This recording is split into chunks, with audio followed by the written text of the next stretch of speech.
Let me tie this long ass string this book came. Look at this. You know how intellectual you got to be for the string on your book to get this long, bro? The shit grew since I had it. The more intellectual I get, it grows. The string grows? Yeah, that's crazy. You be journaling? Or that's just Hell no. You lucky these ain't Tim's, bro. Boy, come out to play. Ain't no thing. You can catch the fade. Same. I got my journal. I got like 4 entries. And they're forced. They're forced. Yeah.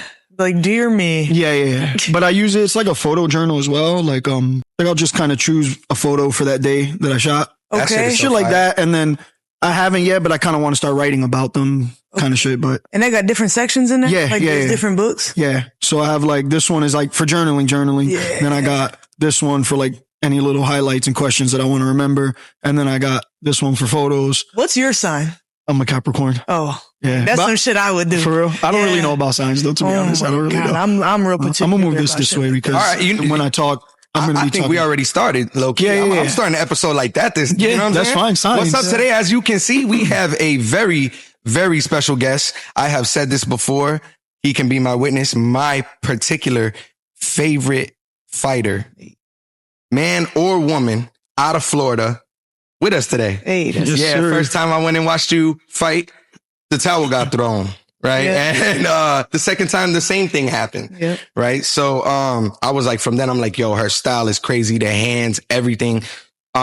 StoneCold Stephanie Calderon here with Catch the Fade. Thanks. Hey, appreciate Let's ya. go. Thank ya. Thank you. Thank you for joining us. Thank you for having me. Of course. Absolutely. We had a couple reschedules and a couple things pop up, happen, but this one was one that had me very excited. So Yeah, I'm happy same. to be here. It was actually kind of cool to after like the last couple of weeks, 2 to 3 weeks. It was kind of like everything was always like anticipation. Yeah, to building get up. this one done. Yeah, So yeah, it's yeah. like, bet. Cool. Like we're here. Like I said, it's a pleasure. I love your fight style. I've watched pretty much all of your fights. Like as soon as I saw you fight, I think the second time I went to YouTube and I'm like, Hey. yo, I got to watch all these. So, big fan of your work. Thank you. I appreciate that. Yeah, real happy to have you here. So you are 2 weeks, 12 days you said? 12 days. 12 days out of your first professional boxing match? This is your first one? Yeah. How you feel about it? I'm excited. I'm excited. Like you said, I throw my hands a lot. There's always been my bread and butter. So I'm excited to get out there and not worry about no kicks, no takedowns, and just let the hands fly. For sure. Yeah, that's got to be nice. Yeah, Almost, right? yeah. It's like, you know what? I can just throw hands in there. Yeah. That's dope. What inspired you to do a pro boxing match? So on August 9th, I don't know if you were out there. I was supposed to fight. I do remember actually seeing you. And in the back room, I had suffered an injury that I was already dealing with this injury, and I kind of never gave it time to heal up. It was like 10 weeks removed from the initial injury happening. Went out there, we're warming up in the back. My buddy shot a double leg, and the injury just showed face again. And I was like, damn, bruh. I was literally about to make the walk. So we obviously didn't. We didn't end up fighting at all. I didn't get to make the walk. And everything feels good when I'm striking. So. We literally left. We were like, Yeah. So a couple of my guys fought on that card as well. I was in the back while I was in your same corner. So I saw you back there and came out and I was like, all right, she's ready to make the walk. And then we find out you're not. And I'm like, wait, what do you mean? I was literally back there like 20 seconds ago. She was warming up. Like she looked good the whole day. Yeah. So yeah, we were kind of down about that. We were like, all right, well then, I mean, there's no point to stay here now because my guys are done fighting. Yeah. We were only staying to catch your last fight. But we were there because we were like the lore behind she has 2 towels now thrown in. Like, yo, if we see 3 towels we in a were row. going for 3 towels in a row. Like that's what we were there for. Yeah. Was like, nah, she's coming with that 3rd towel. Yeah. Like it was just that lore building up. It was dope. Yeah. Or it would have been dope to have seen that. Yeah. So yeah. with that, Miguel actually got you something. Miguel made you something, actually. Yeah. He made us all something. But he wanted to get those out here because we didn't get to see it. We gonna throw the towel. We got to gonna get that throw the towel towel. thrown. Yeah. So Hell yeah, that is dope. That is for you. That's from us. That's Yeah, so we got that 3rd towel because we know it was coming. We knew it was coming anyway. So yeah. That is lit, bro. Thank you, boys. Yeah, of course. absolutely. God. And This is coming with me to the boxing match, for real. No, yeah, that's your take that everywhere. Like low-key, we've had this for a minute, and I was like, damn, this needs to hurry up and come, because I wanted to use it for training, but I couldn't post it because you couldn't see it first. So I was like, yo, we need to hurry up and give these to her so I can use them. Yo, I'm hyped now. I get to that. Yeah. No, this is my gym bag too. This is coming with me. Hell yeah, thank you, boy. Catch the fade. Yeah, towel. Collab right You know what I mean? That's lit, bro. You be designing shit? Yeah, I guess. Yeah. This is the first time? I think so. No. I've done a couple things. I guess I shouldn't sell myself short. Yeah. I've designed some stuff. Yeah, for sure. No, actually, the plan is to be a brand. You know, like we're doing the podcast, we're chatting, we love communicating, right? Yeah. But the overall goal of everything for us is to have merchandise, to make, clothing for the fighter or the everyday person. Yeah. Cause like my whole thing is like everybody's fighting for something. You know what I'm saying? So like the fighter in you is either there or you're done. Right. Whether you actually practice a sport or not.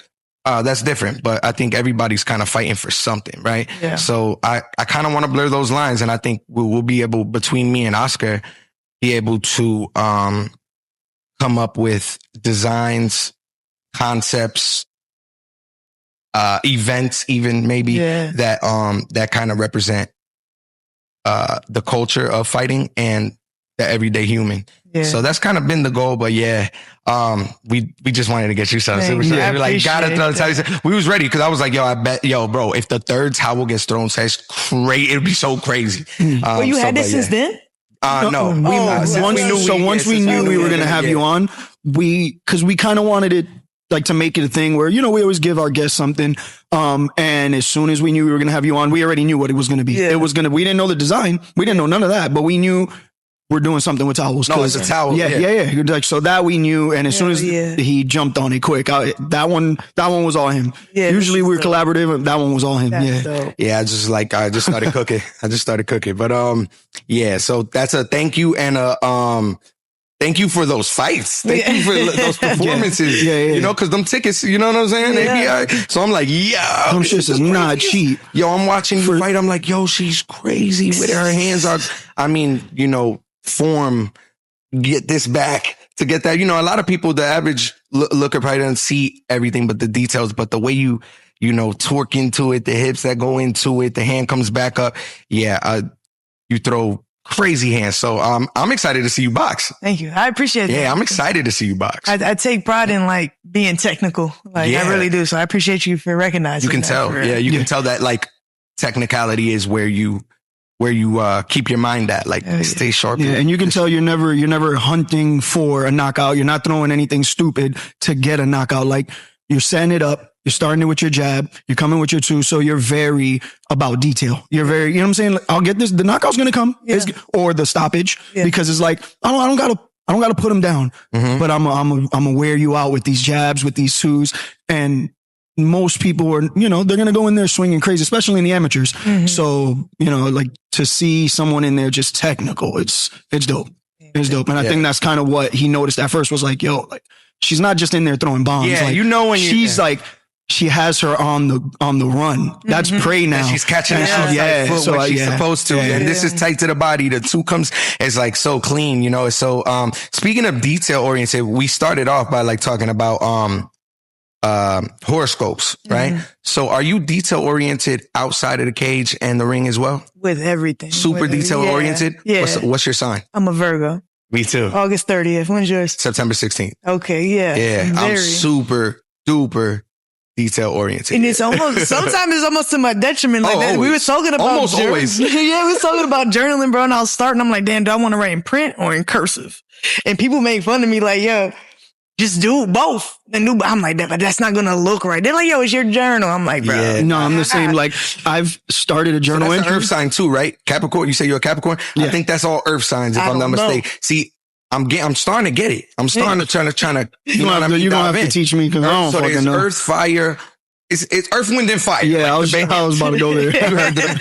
You know what I'm saying? Like, but I do the same thing. Like I'll be midway through an entry. And I'm like, damn, I fucked up. It's kind of sloppy. And it's just supposed to be a train of thought, and I'll rip it out and start over with the same word. So now it's like, all right, are you writing a journal entry or are you writing like a poem? Like, I'll redo it. So I'm the same way. I end up just writing a rap. I said, whatever, I'm gonna just bar this. You're gonna get it out somehow. You're gonna get it out somehow. I got like a particular pen and got me .5. Yeah. I didn't even bring mine in. She would have seen my pen. Yeah, he has a box for his pen. His pen has a box. Yeah, you see? Yeah, so that's that Virgo. Yeah. That's that because I'm hearing you talk about just like details. And I know he's really super detail oriented too. So I don't know if that's because those are like similar kind of signs or whatever. But then I'm hearing you, I'm like, what is your sign? But I'm only like that in art. Because in life, sometimes I can get a little unorganized. Really? Yeah, it's only in my art that I'm very, like, I pay very close attention to detail. But outside of that, so I forget a lot of shit. If my wife was here, she'll probably be like something about your rising, and I don't know it all. She'll pull it up on her phone, but that's she'll my best probably friend. say something like that. She's the same way. She's Earth rising. I know I'm a Capricorn. I know that. I know I'm a Virgo. That's all I know. And I know those two, I believe, if I'm not tripping, are both Earth signs. Other than that, I don't really know a whole lot, but I have heard those things about Virgos, like, oh, you're very particular, you're a perfectionist, to the point almost like where you said, like, it can be to my detriment sometimes. Sometimes I got to step back and go, yo, don't, everything doesn't have to be so perfect before you release it to the world or release it to whoever, whatever your world is, you know? Sometimes you can just do the thing well. That doesn't mean skip shit. Right. Still, it ain't never gonna be that. Right. But it also means like sometimes I will overdo it. I'll overcook the food, or I put too much sazon in the rice. You know what I'm saying? Yeah. But so I'm working on it though. Yeah. I am kind of trying to be more like, so what? You know, it's hard though. Yeah, it's a battle. It's definitely hard. Yeah. One thing I wanted to know, just random, but because I'm a wrestling fan, so why StoneCold? Like, was it from wrestling? Was it from Steve Austin, or was it just from your personality? Like, why StoneCold? Honestly, when it comes to combat sports, period, wrestling, like anything, I'm green as fuck. Okay. I didn't come up with that nickname. My coach did, and it was about my demeanor, and it started like face-offs and then in the cage. Like, I'm always going to keep my cool. I'm always going to be stone cold when I'm in there. And like, I don't know if you watch them as well, but like, my look is always the same. It don't matter. You catch me clean, whatever. I'm just Terminated. Yeah. I had a feeling too, because I was like, it fits your personality. So I was like, it might have nothing to do with wrestling, and everybody just turned it into that. I was like, because she's stone cold in there. Like she doesn't flinch. She don't change. When she hits you, she don't change. When she gets hit, she don't change. So I was like, it could just be her personality. Yeah, that and then like the play on my initials. So Stephanie Calderon too. So Stone Cold, also SC. I didn't even catch on that one. I didn't pick up to that one. That's fire. Yeah, so he came up with that. That's cool. I like it. No, I love it. Yeah, and there's a lot of ways to sell that, which, not to bring business into it, but to me, that's another aspect of your game that I love. Like, you are, like, you know how to market yourself to me. And I don't know if you're doing it on purpose or if it's a conscious thing, but like, to me, when I see you, I'm like, that's a star. Like, like that is a star. It could just be you. You know what I mean?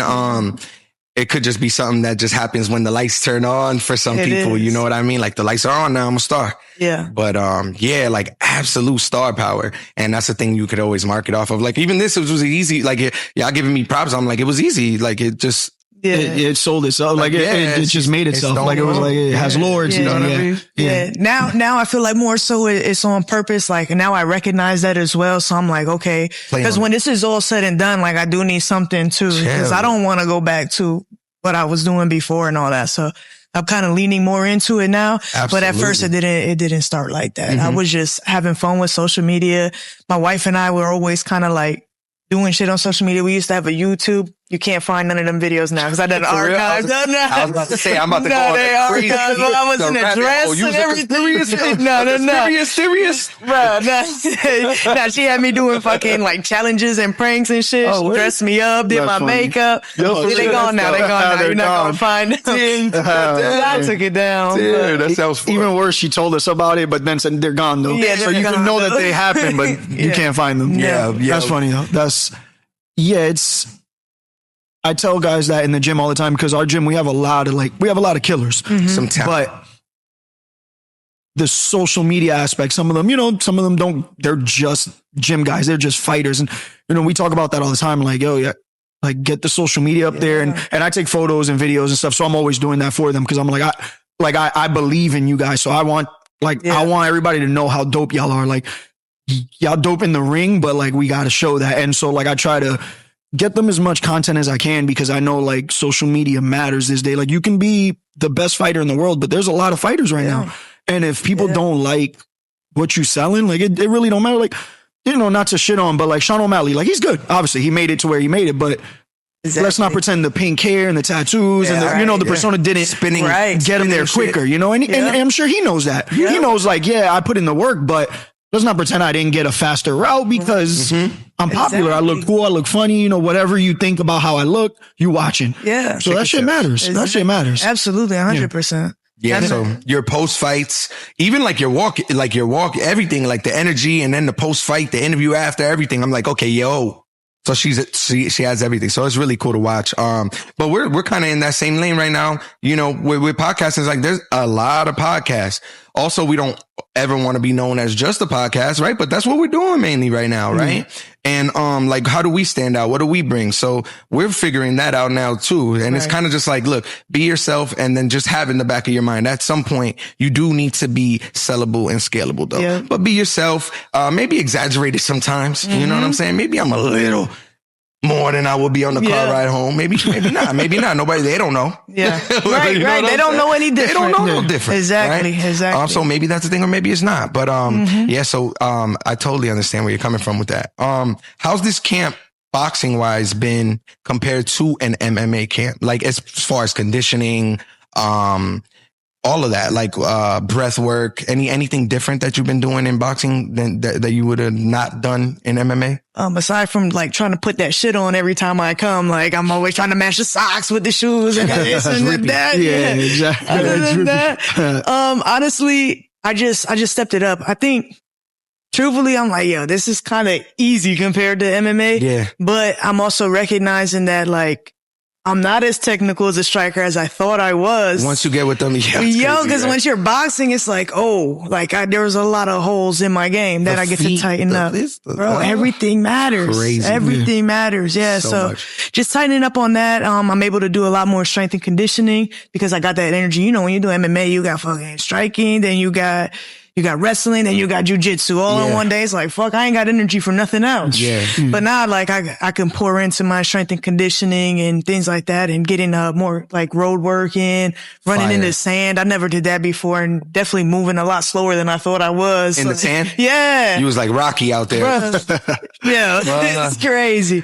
That's crazy. Yeah. Other than just implementing like new things and only boxing sparring. That's it, really. That's dope. That's dope, though. So, you feel like the tank transfers, or are they different? Gas tanks? Oh, they're different. It's a completely different thing? Because I'm going to have 2-minute rounds. So, like, with MMA, with the 5-minute rounds, I'm able to go in there, take my time. Yeah, I'm able to bang out, right? And so now it's like, today I just had my last spar, and it was more like a fight simulation, and bro, she just came out swinging. I'm like, oh shit, wasn't ready for that. Like, cause you only got 4 rounds to work and that's only 8 minutes. So, with the break in between, like, it's different, bro. With MMA, when I went pro, I'm like, yo, this favors me. Like 5 minutes. Yeah, spacing. You got to stay in front of me for 5 minutes and you can't go back to your coach to realize what you're doing wrong. Yeah. I got plenty of time to work, but now 2-minute rounds, it's like, damn, I really got to get to work. So you guys will see more like a faster pace, more punches thrown, things like that versus, before in MMA. Yeah. That's dope though. Like that's what this is about too, right? It's like now you get to challenge yourself with something completely different, something that favors you in another sport, but to go over to that sport now and have it be like the bread and butter is really, the challenge of that is what this is about. It's like, yo, we got to challenge ourselves. We gotta try new things. We gotta, we have to try to adapt, You plan on staying with boxing or are we doing an MMA comeback? So I haven't wrestled or done any jiu-jitsu since that August 9th incident where I got injured in the back. Yeah.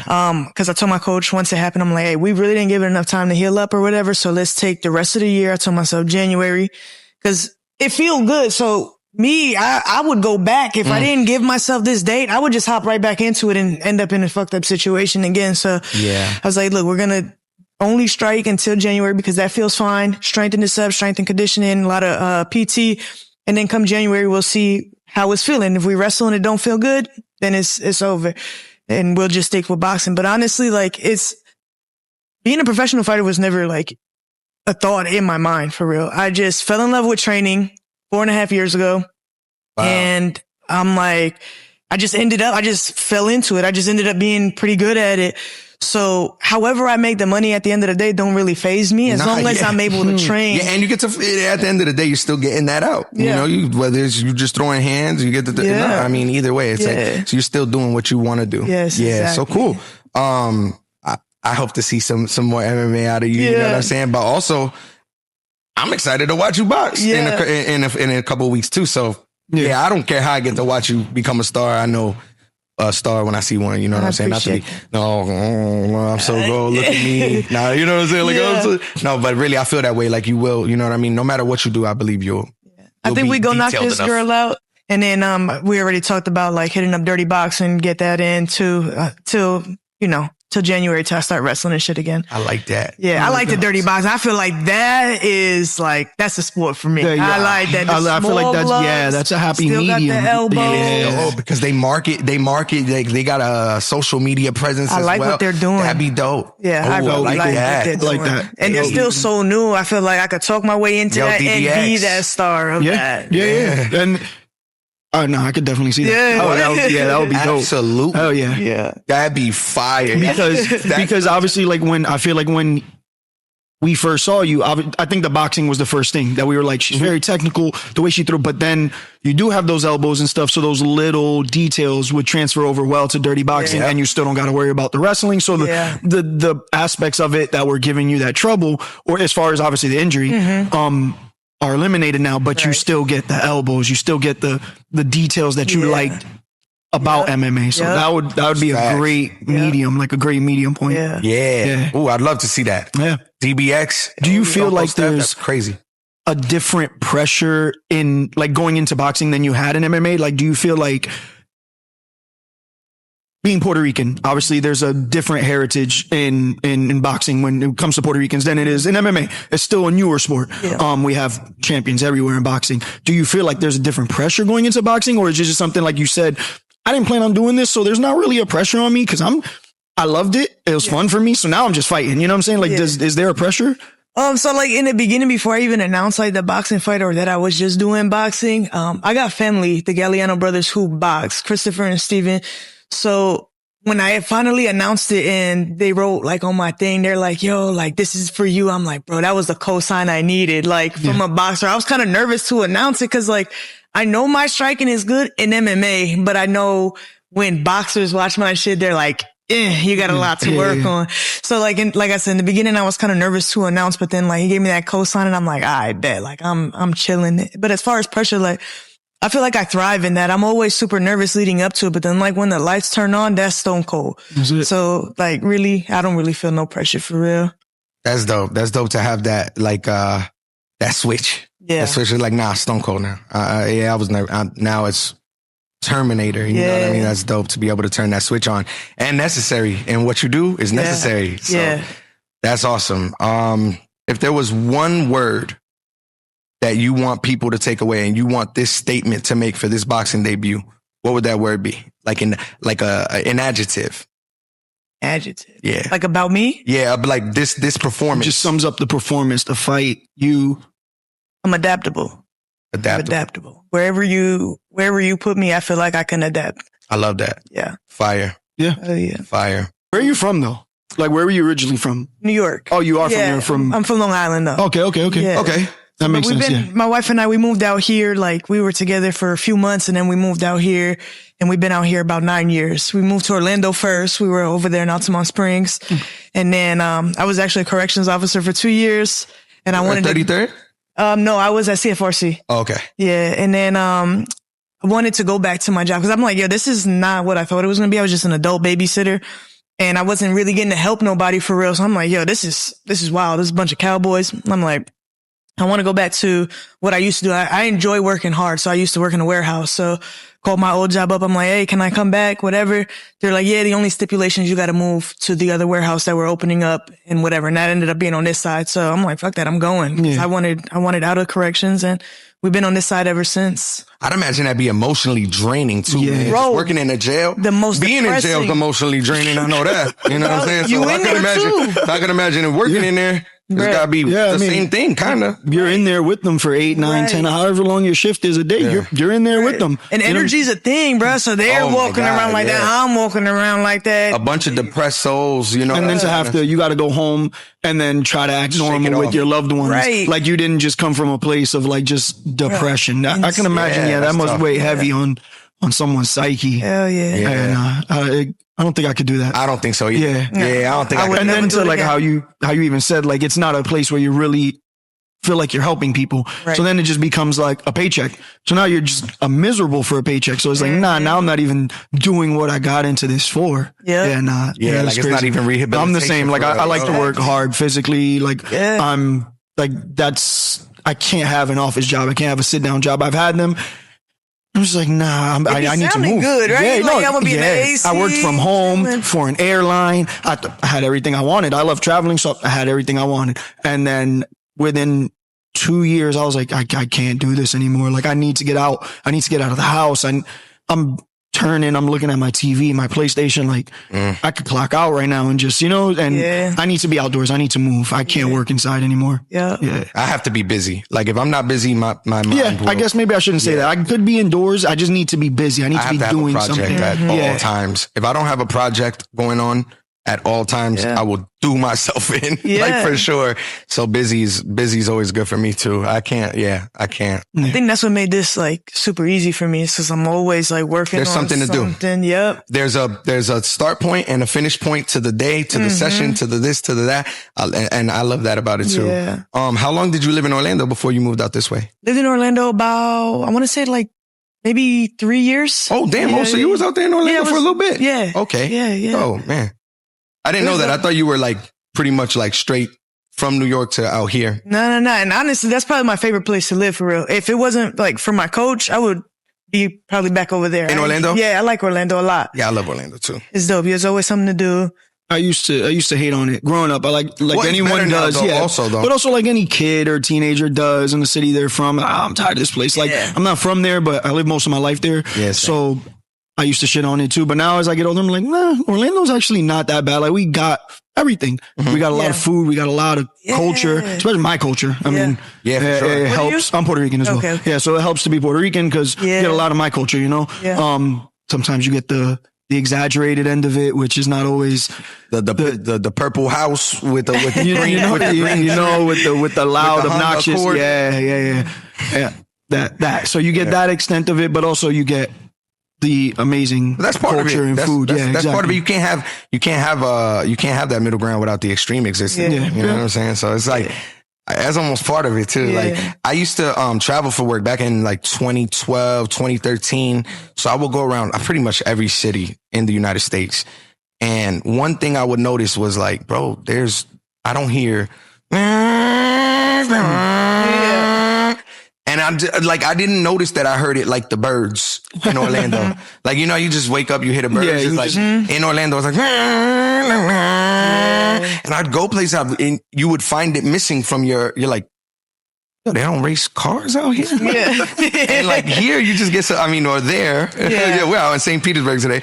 Back in Orlando, it's just like part of life almost. Yeah. You know what I'm saying? Yeah, you get used to it. Little stuff like that, like you're like, oh man, that's Bro, honestly, me This and is my a wife cool place. argue about that shit all the time because she's from Staten Island. I said Yeah. I'm from Long Island. She's from Staten Bruh, Island. she want to sleep with the TV on. I'm like, yo, that shit is like the light in my eyelids. I'm trying to sleep. Like, put the timer. She's like, it's so quiet. I'm like, bro, it's supposed to be you sleeping. We argue about that shit all the time. I sleep with the TV on. I'm a TV. I would. Is it the dark or the noise? I fall asleep to watching TV. Oh. Yeah. And then like if I'll wake up and I'll turn it off because I'm ready to Okay. sleep, but I fall asleep to the TV. Okay. Yeah. I can fall asleep in the dark. It just takes me longer. Yeah. I just sit there and stare at the ceiling. It takes me too long. I can fall asleep with it on, Yeah, but then like you prefer. the light in the eyelids, bro. No, I be- you're not wrong. Not, like, then I'd be bro, having dreams you're about not what's wrong. on. Yeah, you know? you're not wrong. It's, Yeah. it's probably better mentally for us to fall asleep without the TV. We're not meant to fall asleep with TVs, but I'm conditioned that way now from, my whole life. But yeah, it's probably a better idea to not have TV when you fall asleep or phones or anything electronic. I can't hardly do nothing at all. My girls wake up for anything. If I make one move, so, where you going? What's this? What's that? I said, oh, can you just stay still? I'm like, yo, I'm not even hardly doing nothing. I'm just breathing. I just breathe. Like, you want me to stop breathing? That's crazy. Yeah, I can't make not one move, nothing. So yeah, I would sleep with the TV on, but no, it got to go off. I got to put my phone brightness down. I got to slow your breathing.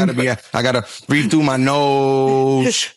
It's crazy. Yeah. So I feel you on that. It's always it's like your partner is always the opposite at nighttime. It's like if she's hot, then I'm like, what are you talking about? It's freezing cold. Mm-hmm. And then all of a sudden I'm cold because I'm never cold. All of a sudden I'm cold. She's like, really? I'm hot. I'm like, how the hell? Yes. Yes. How'd that happen? You're never hot. But yeah, It be like that. How long y'all been together?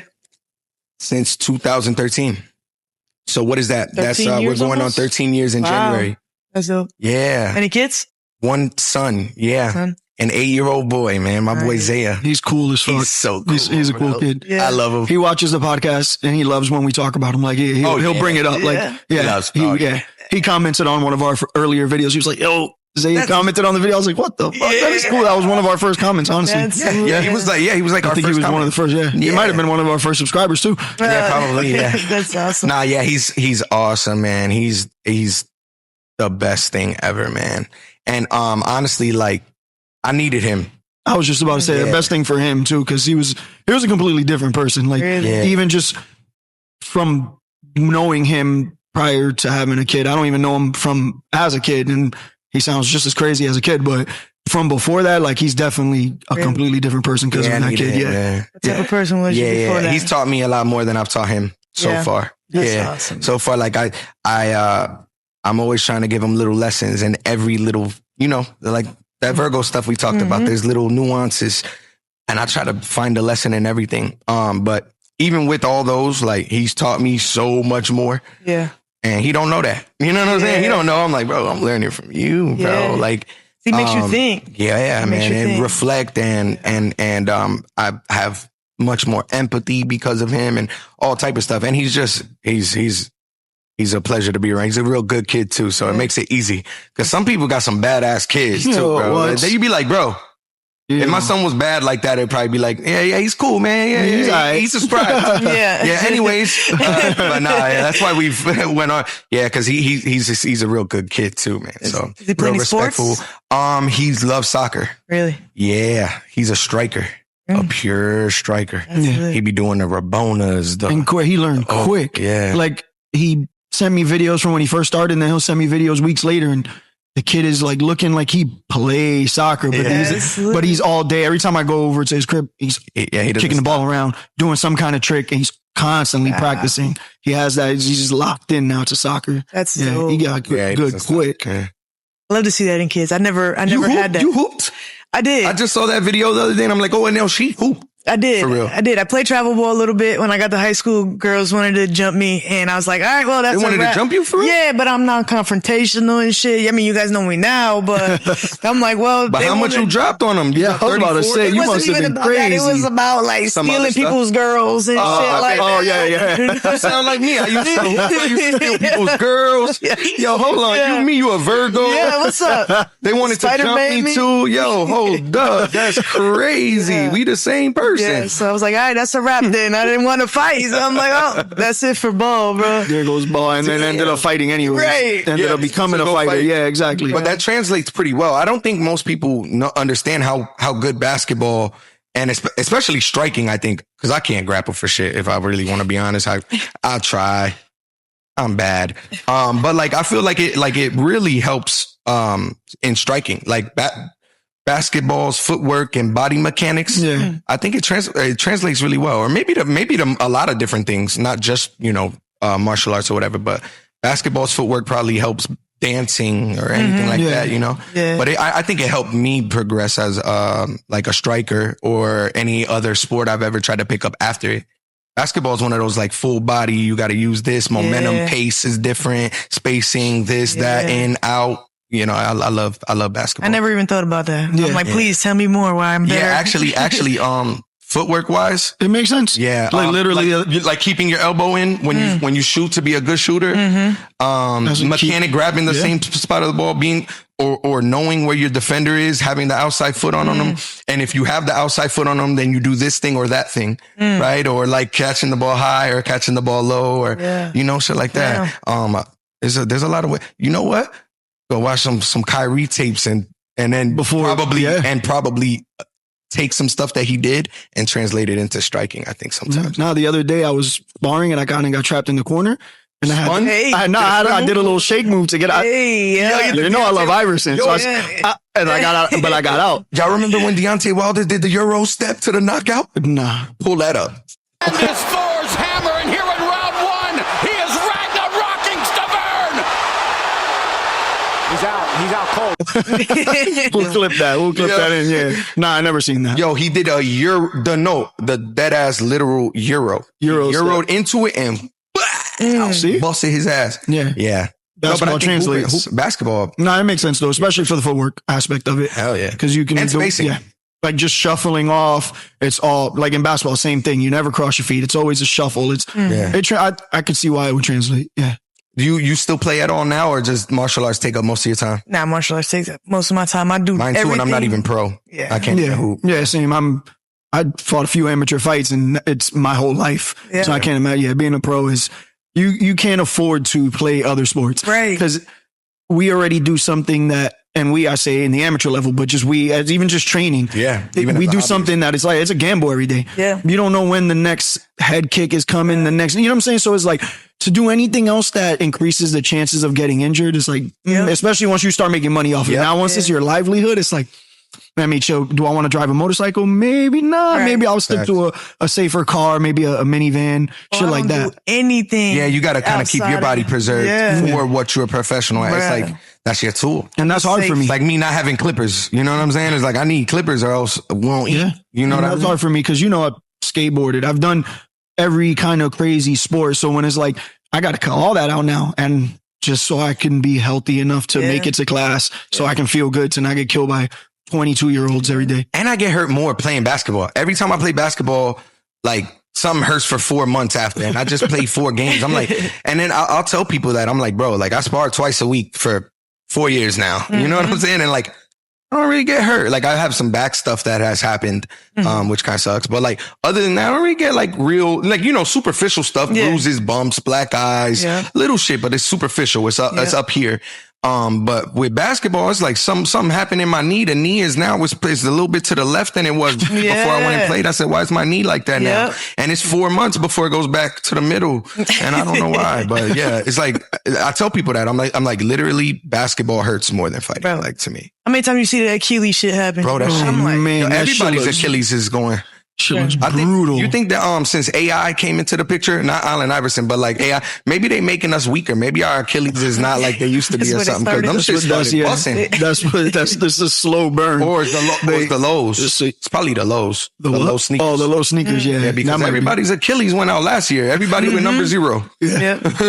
That's crazy. But that shit looks painful. Like when they slow it down and it snaps. And you see it and it ripples all the way up into the calf muscle. Yeah, man. That's just like a rubber band. And I've had ankle injuries just from skating and stuff. And I feel like anytime I think about an ankle injury, I can almost feel that pain again. It replays in me and it just kind of gives me the chills. Ankle injuries to me are one of the worst. I don't like them. I really don't. I had one really bad sprain in my whole entire life. And it was after I was done like playing travel ball and all that shit. I was already like 19 or 20 and I had a really, really, really bad high sprain and my whole foot was like black and blue. Other than that, I didn't really have any like real injuries playing basketball. Until when I'm older and heavier and, I still try to play like, I weigh 150, 160. I fucked mine up skateboarding. Like, I had barely just learned to kickflip. I had no business even doing what I was doing, but I would just barely learn to kickflip. And then I tried to kickflip off of a stair set, Howard Middle School? Yeah, downtown. Yeah, by where we both grew up unknowingly together. Exactly. I tried to do a kickflip down that stair set and I landed. My whole foot was sideways. And it was just never the same after that. Now I can randomly just walking and it just gives out. Sometimes I'm just standing and it gives out. And in the most embarrassing places too. Like One time I was in the middle when I used to go to Valencia. I was just walking by myself. I thought I heard someone call my name. I had no friends. I thought I heard someone call my name. I turned around and the weight transfer just in the middle of just everyone walking by, and I had to hold myself on the stairs, pretend it didn't. It was embarrassing too, or it was embarrassing in my head. Probably no one even noticed, but yeah. No, so I'm sure some baddies looking at you. Yeah, probably. But yeah, ever since that, it's just never been the same. So I don't like ankle injuries. Yeah, it's just. What is that? What happened? Wasn't yours like an ankle or something like that last time? It was a knee. The knee. Damn, it was a knee. Yeah. Damn. Yeah. Oh, imagine, man. Like just on some normal shit. Like just on some normal shit like that. Right. Warming up. That's why I was like, what are you talking about? I was just back there. I just came from back there. Yeah. That's crazy. And injuries change, bro. Like the way you think, like you said, you always thinking about it now. Yeah. You can feel that bitch every time. Even if it's fully healed, you have that shit in the back of your mind. Like, do I want to make this move? Is it worth it? Do I just save this kick? And that's kind of like where before you just throw caution to the wind. Oh, this kick is there. I'm going to throw it. Now you're like, is this kick the right option? That's funny. We were literally talking about that earlier about the crescent kick. Yeah. I was like, I'd stop throwing it for right now because this toe won't heal, that's bro. That's my weapon. I just like, I'd be hitting elbows with that shit too much. I typically don't care if I hit an elbow every now and then, but like now I just keep re-hurting this toe. So I'm like, I'm just going to leave the crescent kick alone for a little while. Do something else. When it heals, I'll try to maybe bring it out the closet, maybe dust it off a little bit and maybe use it again. But yeah, I'm not doing that right now because I keep that toe won't. Yeah. So it changes everything. It changes how you move. Yeah. And even, the everyday worker, like that are athletes, you know what I mean? Like the everyday person that has to go and provide or just make money to survive. When you go to the ball court now, it's different. It's like, bro, if you break something at the ball court, you miss this amount of work. Now you know what I mean? So it'll change you just as you mature. Yeah. You learn how to preserve, preserve yourself. But that's just part of the maturation of human, honestly, right? Yeah. So it's about perseverance. What do you call that? How you say that? Wait, hold on. You're closer than I would be. But preservation. Is that it? It's preservation. That's it. Yeah. It is self-preservation. That was one try. Yeah. It's part of self-preservation. You know what I mean? That's maturation. All the nations, bars, nation, all that. He's been listening to a lot of Jay Electronica. So right now, I rap. Really? People that know. Yeah, no, yeah, that was his first. I rap for real. Yeah, that's what he did before any of this. Yeah. I'm not going freestyle. You're saying it with his smirks. I don't No, seriously, that's what he did before any of this. He was, and he don't like doing it for some reason anymore. And I'm constantly telling him, like, bro, like, I'm 35, I think as good as he does, like, he's a great barber. I think he's a great fighter. I was a great podcast. I think. No, I'm saying because sometimes you question yourself. That, buddy. The world, everyone but him sometimes feels like he's that good of podcaster, whatever. He does good at everything he does, but I feel like music is his best thing. And that's not like shitting on everything else he does. It's not because he's just my friend, because I've told plenty of friends, maybe that's just not your thing, bro. But that's his thing. And even more so, he loves still producing, but he don't like getting on the tracks.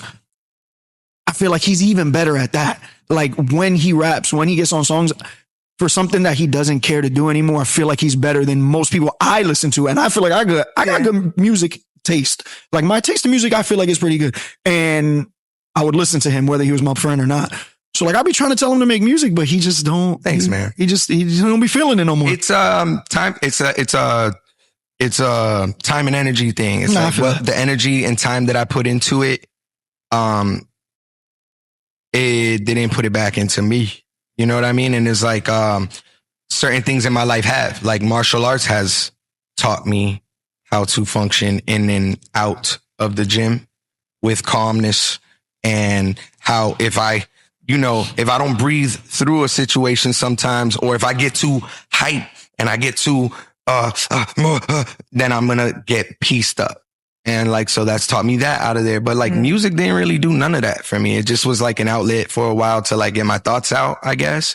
But it never really, it didn't reciprocate as much as I gave, I feel like. And I think it was that. It was more the energy wasn't reciprocal. Music didn't give me back what I gave it. And I think that's kind of what it's done. I mean, we still got records out right now that's doing numbers though. So I walked my first, only, I guess at this point, or last amateur fight. I walked out to his song. And it wasn't because he was my friend. Again, same, like the song was just fire. It just fit with what I was going to come out to Big L. Yeah. And I knew he made music. It's not like I asked him for a song. Yeah. I was going to come out to Big L. And then he was like, yo, listen to this new shit we about to drop. And I was like, nah, that's the song I'm going to come out to. And it came out on Combat Night. It's streaming on what is like a pay-per-view essentially. Mm-hmm. And so it was cool. I was like, I didn't even want to be on that hook. That hook I wrote, it was for somebody else. And they're like, you got to stay on this, man. I'm like, damn. I don't want to, but yeah. Anyway, let's get off me, man. Yo, the Miggs Music Podcast. No, send me that when we leave, though. Nah, yeah, I'm gonna send you the links to the stuff that I produce, and then I'm on like a couple hooks and stuff. Is there anything you do that people wouldn't know about, like some rap too? Hidden hobby, something, a hobby or something that we would be surprised? I mean, I've been pretty surprised. I could tell you ball. From the video that we saw when I was like, yeah, she was a hoop. Yeah, I was like, that's not her first shot. Bro, but that's the first time in a long time. No, you don't lose that sometimes. Yeah, you don't lose that. You might be a little rusty, but your form, that doesn't leave. Like, you can still tell you used the ball. Yeah, you can't fake that. I'm not interested in anything outside of this, honestly. I'm trying to think. I bought a PlayStation with my first check. And I played, that's when, what was that The Last of Us was popping? Yeah. Okay. Yeah. So when that was just popping recently, I'm like, yo, I gotta get a PlayStation and play this shit. Bruh, I haven't dusted it off since I played that. And that was like in April or May, I bought it. I'm like, maybe I should sell it back to GameStop or whatever. But I'm like, nah, cause I might want to buy it again when, that's what's gonna happen. Grand Theft Auto come out. So I'm like, you know what? But nah, that's me man. with my Fuji film too. That's me with my camera. I do the same thing. I'm like, man. I want my camera again. So nothing outside of fight. Well, I mean, professionally, that's kind of what it takes, right? Yeah. The level that you're at, and to be as good as you are. Shit, I have some weird hobbies, honestly. I collect weird shit. You into Pokemon? I like Pokemon. I don't collect cards. Not anymore. Mm-hmm. Even though it's not something that I wouldn't do, it's more so in the sense of like, I had such a crazy collection as a kid. Mm-hmm. Yeah, I'm not starting over. Like, for what? Like, all I'm going to think about is the money I would have had I had those cards, and that's just going to make me depressed. Yeah. So I'm good on the Pokemon cards. I did that. Now it's just shit like I have figures, like I have action figures. Like, I've given a bunch to his son, but I have like a display case that I keep with like figurines, shit like that. Like, shit that you would come to my crib and be like, this guy don't fight. He's a dork. Yeah. But like shit like that, like art books, photo books. I'm a photographer. So like, my favorite photographers photograph shit that you would be like, this guy doesn't seem like a fighter, but yeah, shit like that. Like, I like weird shit. Yeah. Nothing. I can't even think of it. I mean, I play 2048 on the app, like on my phone. You never played that? No, I never played that. What's that? Describe it. It's a card game? Like, no, it's an app on the phone, and it's like a bunch of squares, and they'll start with like the number 2, and then you slide two twos together, and then you get 4. And then there's like a certain amount of squares, and you got to get to the total of 2048. That's cool. Nah, I don't play any apps like games on my phone because I love video games. When you mention PlayStation, I'm big on video games. I play a lot. So if it's on my phone, I play too much and it takes up too much of my time. So I leave it to where it's like, it's on my PlayStation. It's at home. If I'm playing, it's because I have the time to play. Mm-hmm. If it's on my phone, I get too distracted because I love video games. Yeah. I grew up.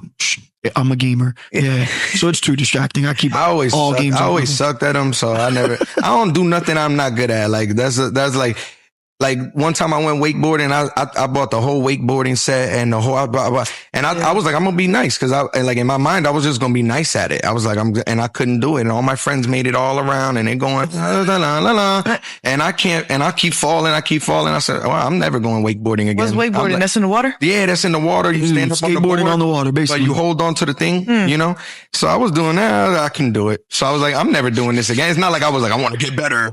Like once I do something and I lock in, it's cause I was already kind of good the first time I did it. Yeah. If not, I'm good on it. And that's like me with video games. I'm like, I'm not going to probably be that good at video games. So I'm not going to do it. Yeah, I definitely played The Last of Us on easy. For real. On easy. Yeah. Honestly, the story is the part that really brought everybody in. So if it gets you through the game easier and you get to enjoy it. Yeah, that's the one that they made the show based off of. Clickers, bro. Yeah. You haven't watched the show? Nah, I seen the show. I know what you're Okay. Nah, the show is fire. Yeah, so that's the game is fire. It's just like the show. It's just even better. Yeah. No, but actually that's one that they did a really good job on, like following the way the game went. Cause there were a lot of scenes where I was like, oh shit, that's verbatim the game. Like they did a really good job on that one. That was a rare thing to say. But yeah, so I play a lot of video games.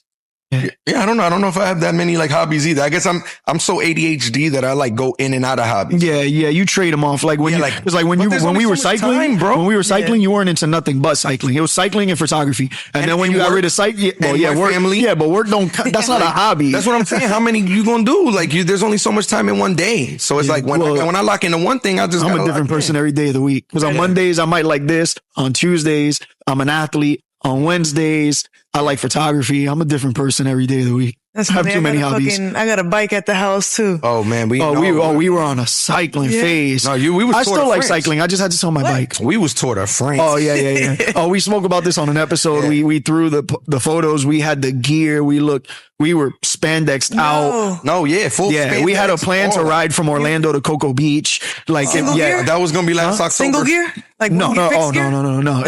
It was gears. Yeah. I had a Specialized. He had, what'd you have? Cannondale. Yeah, he had a Cannondale. Yeah. And no, we were serious. Like, spent a bunch of money on gear we don't even use anymore. I still got them in my closet. Don't get me wrong. Not me. I sold just in case. Yeah. Well, I would like to get another bike. It's just the last place I lived. I couldn't really store it in a place that made sense. And it was just an eyesore in the living room for, a year you're going to live there.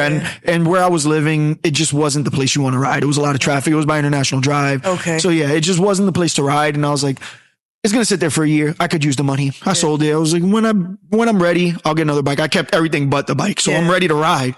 I just need another bike. Yeah. But they're expensive. They're a car.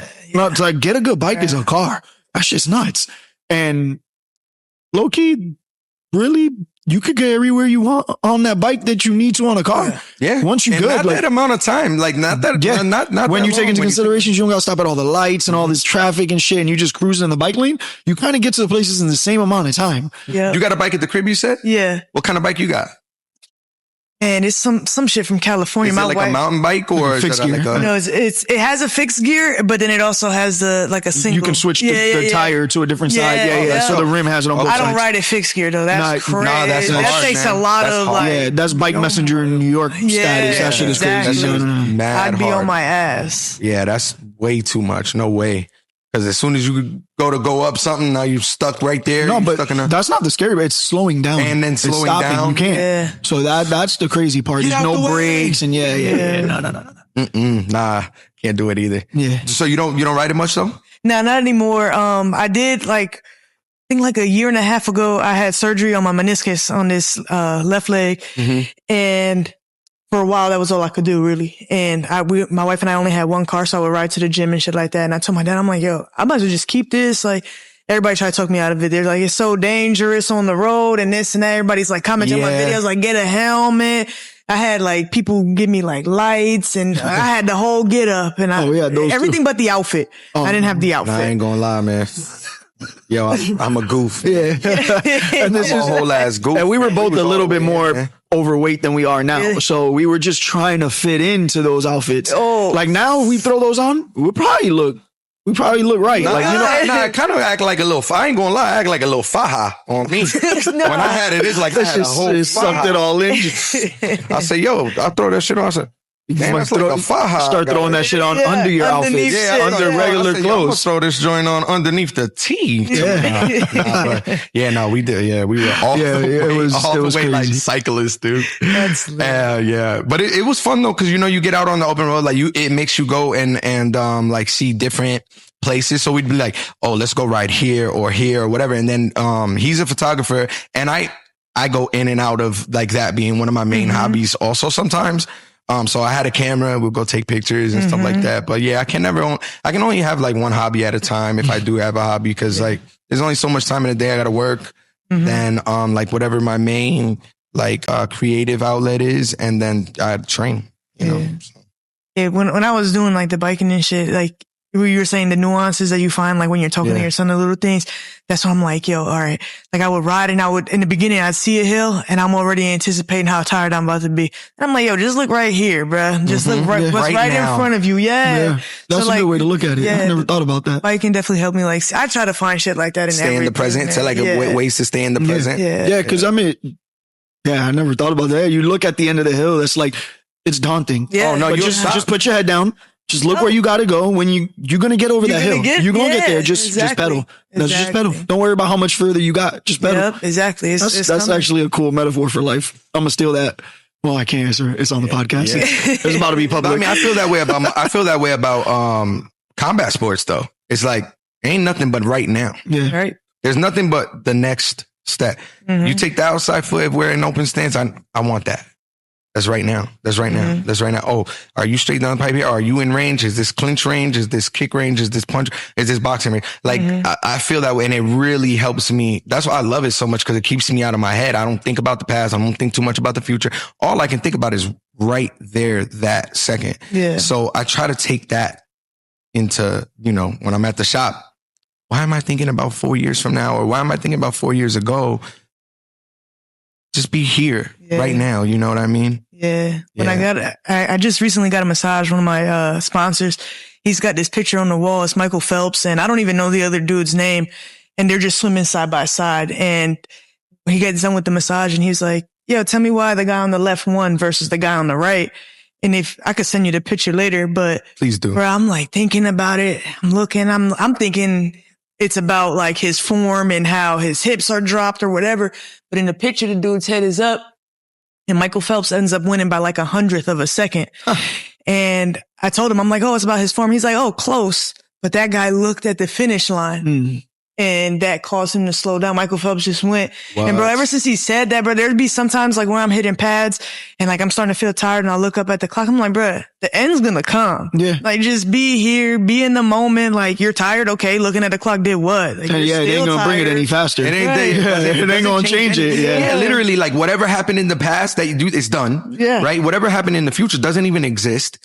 The only thing that is even real is right now. Yep. Always. Yep. Yeah. Ever. And I try to get like a mantra every camp and shit. And that was the shit right That's there. so cool. That's cool. Damn, that's dope. What are you looking at the finish line for, bro? The race ain't done. Yeah, dead ass. That's what, like one of my favorite Kobe moments.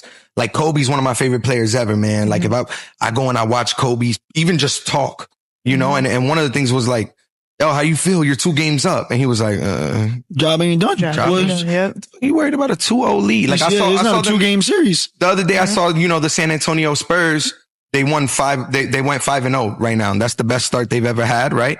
Is a 5-0 start ever, which is kind of crazy to think. That they're doing it now. But bro, like they did a whole press conference after, and I'm like, I know Kobe right now is looking at them. Like, y'all really doing a whole celebration, like y'all won a championship because y'all went 5-0. And you know what I mean? And like, so I think about stuff like that too. So yeah, that Michael Phelps joint, like, what you looking at the finish line for? Yeah. Yep. And that cost you a medal. That cost you a medal. It cost you the medal. Yeah. It's 100th crazy. of a second is crazy. Little things, man. Yeah. So as present as you can be is as good as, and we're all human, but we can only try our best. But I definitely try, like, okay, right now.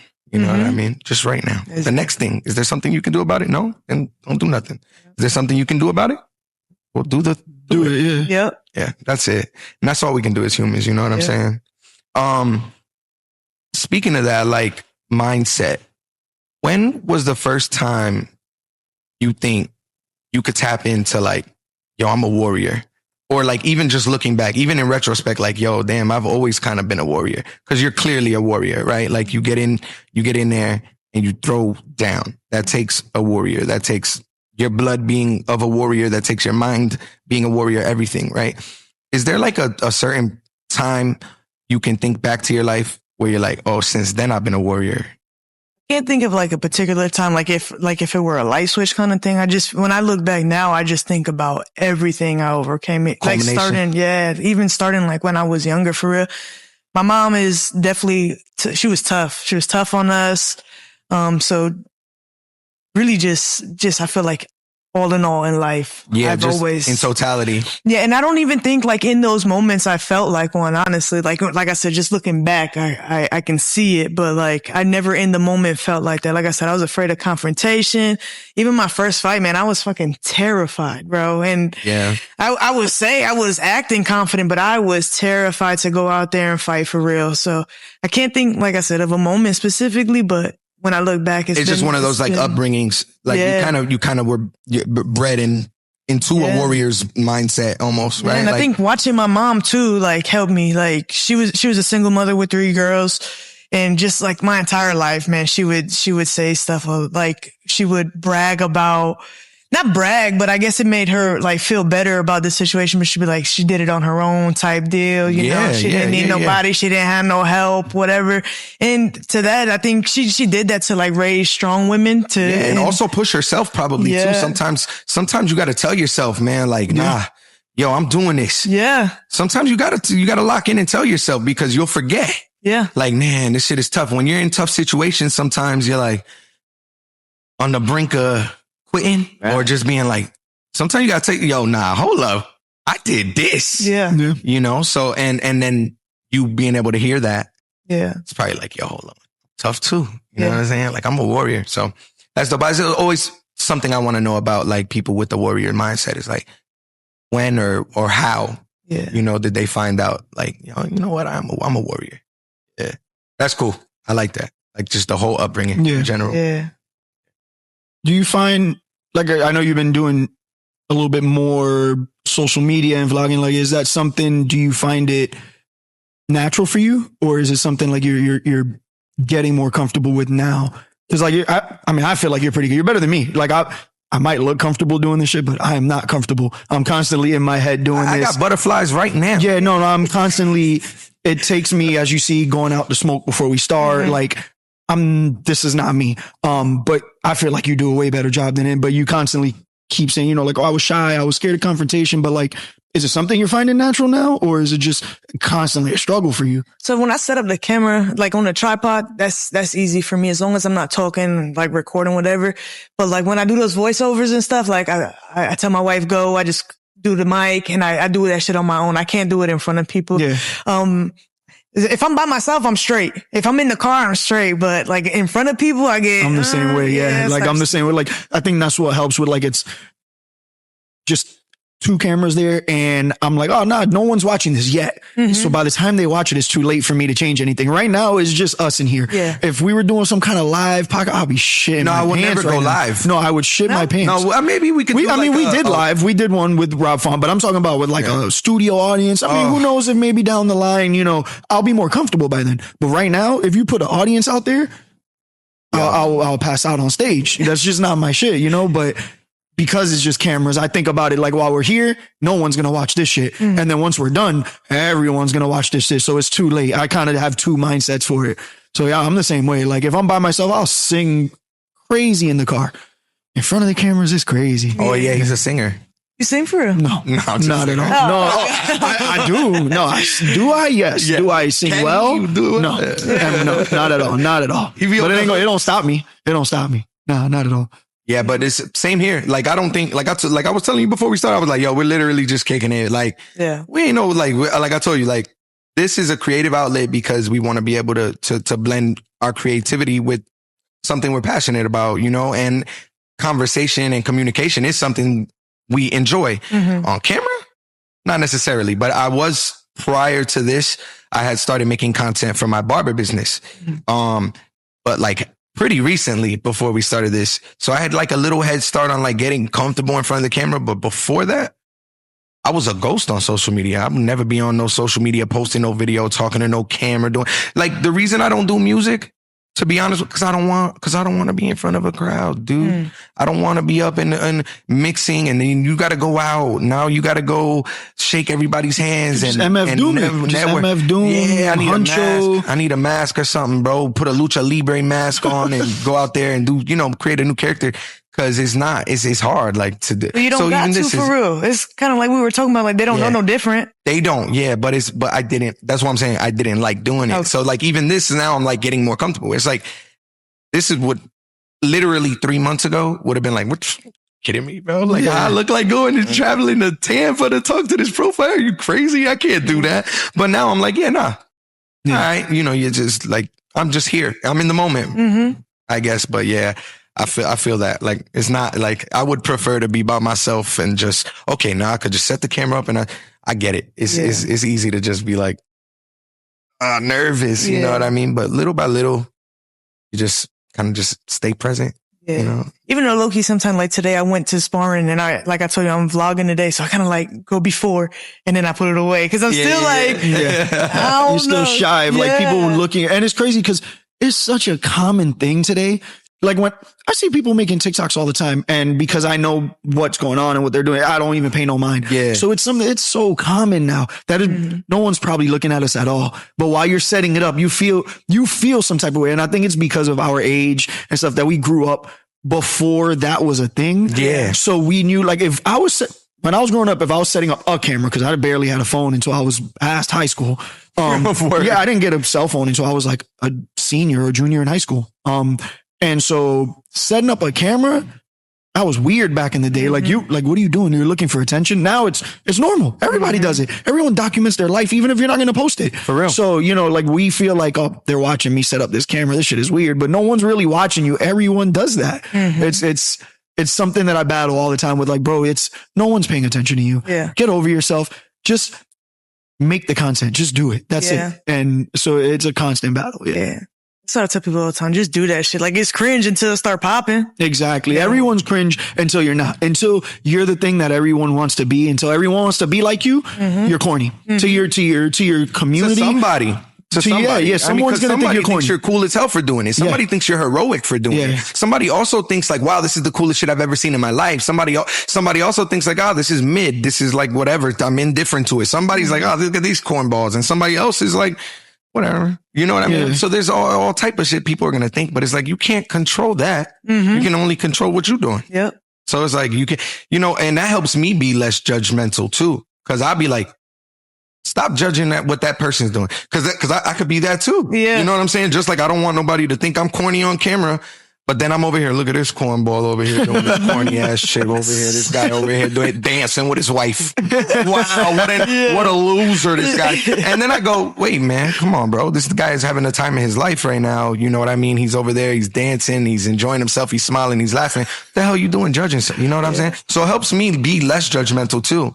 And I found that like not judging others will make you not care about what others people judge think. you Like as well. So like I've been trying to, I'm way less judgmental now because I'm like, shit, I'm out here doing things that can be judged. And like, if like, what it is, I think helped me with that too is martial arts and competing more in general. Because you're at your most vulnerable. If you lose out there, you are at your most vulnerable. Everyone that came there to see you, they might still believe in you. They still love you. But you as a person, you feel like you're the biggest loser in the world. Yeah. You know what I'm saying? So you're in your most vulnerable. So you feel like everyone's there to judge you. Scary. So I feel like martial arts for me, or even posting, whether it's pad work, whatever it is.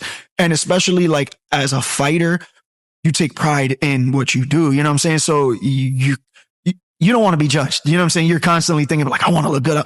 So for me, it's like, why am I judging that person? Like, I put myself out there. I could be knocked out in a cage in front of everyone. And how would I want someone to treat me after that? You know what I'm saying? Do I want someone to bring that up? Because I might react and I might want to fight them too. Do I want to, you know what I'm saying? Do I want to be at the family reunion and my cousin be like, yo, like, how does it feel to get knocked out in front of all your cousins? You know, now we got to fight at the, so do I want that? You know what I'm saying? So I think I'm more conscious of that now because of what we do. Like, there's nothing more that you're going to do that you're putting yourself out there than fighting. Like, you know what I'm saying? Like, you can get knocked out in front of the world. You lose and you realize it's not even that bad, bro. It's not. It really isn't. Nobody remembers that shit. It's the future and the past. Always. It comes back to just always it's the present moment that matters, bro. That shit, now it's gone. Before it was ahead of you. It didn't exist yet. And now it's gone. And look, we're just right here, right now. Inside this cage, talking to each other. I lost my second amateur fight ever. And I was in the bathroom. We were in South Carolina. She's like, she could just tell what I'm thinking. She's like, this doesn't mean it's over for you. And in my head, I'm like, I'm not even built for this. Like, I want to quit, blah, blah, blah. Right. Then I go on a 10-fight win streak and nobody remembered that shit. Nobody remembered that I ever lost. Then I lose to Bella via chicken wing. But that time, like, I remember when I lost and I'm like, yeah, fuck that. And you made me want chicken wings. I don't care that you got chicken wings. You still my favorite fighter. Now I want chicken wings. I don't care that you got. Then I made that video eating a fucking chicken wing. And now you get a chicken wing deal. You're a star still. Exactly, because it's how you take your wins with grace. Yeah. Take your losses like a boss. Like you said, like losses are going to come, whether they're in the ring or you're fortunate enough to retire undefeated, but you're going to lose somewhere else. You're going to lose in a relationship or at a job or something. And it's how you handle those losses. Cause we're all going to go through. Yeah. They're you know what I'm saying? Yeah. And that's really what separates a successful person from, Towel drop. Yeah. But yeah, that's how you separate a successful person from a nah. You know, like those losses could really set you back. They could really shut you down, or they could be like, nah, that shit's not happening again. I know what I did. I'm going to fix that shit and that's just not happening again. Yep. So that shit helped me realize like how minute things are, like in the grand scheme of things, like in life, bro, everything is so small. when you get out of there and the same people love you, like your wife in your instance, or, you know, whatever, family, mom, dad, when you get out of there and you're like, the people I care about still love me. The other people, I don't give a fuck about those people. Like, I don't even know these people, but the people that came to watch me, win or lose, they're still going home with me. I'm gonna still celebrate with them after. Like that's really what matters. And that fighting really helped me realize that. Like before, I was a dick. Like I see somebody You're still a dick, bro. But if I see, I would have seen He's changed a somebody lot. with He's the changed a lot. outfit that I didn't think was on point. Like I was a dick. Yeah. For no reason, I'll call it out. If my friends could be standing in a circle and I'll call you. I'll be like, yo, bro, why'd you decide to wear that today? Yeah. What made It you? has changed him. Yeah. And now I'm just like, why do I need to call that out? You know, like what, for what? But what is that going to benefit me? You know what I'm saying? That I wouldn't have done that. Fighting, I wouldn't have done that. And maybe it was a big man complex I had before. I felt like I had to be cool. Now I don't. Like, Maybe it's like insecurities we were dealing with, right? Yeah. Like that were like, that weren't addressed. You know what I mean? Like maybe there's these things that now you like, I'm not really all that insecure about too much. I don't really have the time or energy to be too insecure about much, even though I'm insecure about a bunch of shit, but like overly insecure. Like I'm human, so I'm insecure about plenty of things, right? But now I think maybe I feel more at ease with who I am as a person. So maybe we were just insecure about certain things that we aren't now that we don't have the energy or time to honestly. you know, so it could just stem from that. Could be. So you have one last question. I know that for sure. No. I have a couple questions. I thought sign me off. No, you sound like you were out. I was like, don't do it again. I thought you were gonna do it again. She's my favorite fighter in Florida. I mean that shit. I got a couple. I thought you were gonna start taking it out with a hold on. What date do you fight? Where and where can you get tickets? November 14th here in Clearwater, Florida at the OCC. I have tickets on hand, or you can just hit me up. And the reason I'm doing, there is a link, but the reason on hand always, like I got from you directly, fire. Yes, or DM me, and I can get you if you don't need general admission or whatever. I can still handle that. Word. But you know that I don't want to mess with my money, and that's how I make it. Come on, this is so I'm doing it like that, doing it hand to hand, just like that. Absolutely, that's the selling the mixtapes out the trunk. Out the trunk, yeah. Like. I know the record label's pushing my CDs, but I'm also sell these out the trunk because I need to make sure that money's coming in hand. Yeah. All right. I get it. Yeah. Awesome. Any sponsors you want to shout out, or anybody in general you want to shout out on the pod today? Yeah. So DTS, Scale Your DTS is one of my sponsors, Chris over there, and Adam with Interactive Body Works. All right. And then you'll send us their Instagrams. That way we can put it in the video. That way they get their shout outs. Yeah. And then Oscar's going to ask the final question today. That's me today? Shit. Yeah. All right. Bet.